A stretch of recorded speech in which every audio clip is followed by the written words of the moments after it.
Tangis anak Rohimah lihat ibunya babak belur karena kekejaman majikan. Rohimah, asisten rumah tangga yang menjadi korban penganiayaan majikannya di Bandung Barat, disambut isak tangis keluarga. Momen haru itu terjadi saat warga melihat Rohimah turun dari mobil ambulans di kampung halamannya, Desa Panggerenan, Limbangan, Garut, Jawa Barat pada Rabu 2 November 2022. Terlihat tangisan tak terhenti dari anak sematawayangnya melihat kondisi ibunya yang terbaring lemas dengan luka yang masih terlihat lebam di bagian wajahnya. Di rumah orang tuanya, Rohimah menceritakan awal mula ia bekerja sebagai asisten rumah tangga hingga detik-detik penganiayaan yang dialaminya. Juni 2022, Rohimah berangkat ke Bandung Barat melalui penyalur tenaga kerja lokal yang ia kenal di Garut. Pada awal kerja, majikannya baik. Setelah bekerja 1 bulan, ia mulai mendapat kekerasan verbal, sering dibentak dan dimarahi jika ada kerjaan yang salah.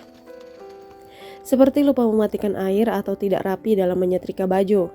Komunikasi dengan orang tuanya itu membuat sang majikan marah besar. Setelah itu, ponsel dan dompet yang berisi data penting dirampas.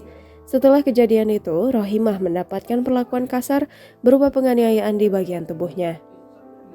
Saat di warung juga, menurutnya para tetangga sering bertanya kepadanya terkait luka yang dialaminya. Setelah itu, ponsel dan dompet yang berisi data penting dirampas.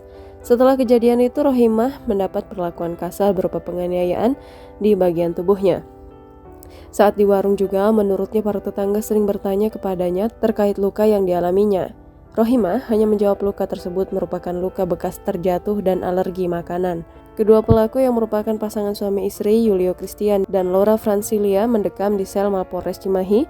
Keduanya dikenakan pasal 333 dan 170 JO 351 KUHP subsidiar pasal 44 Undang-Undang RI nomor 23 tahun 2004 tentang kekerasan dalam rumah tangga dengan ancaman hukuman 10 tahun penjara.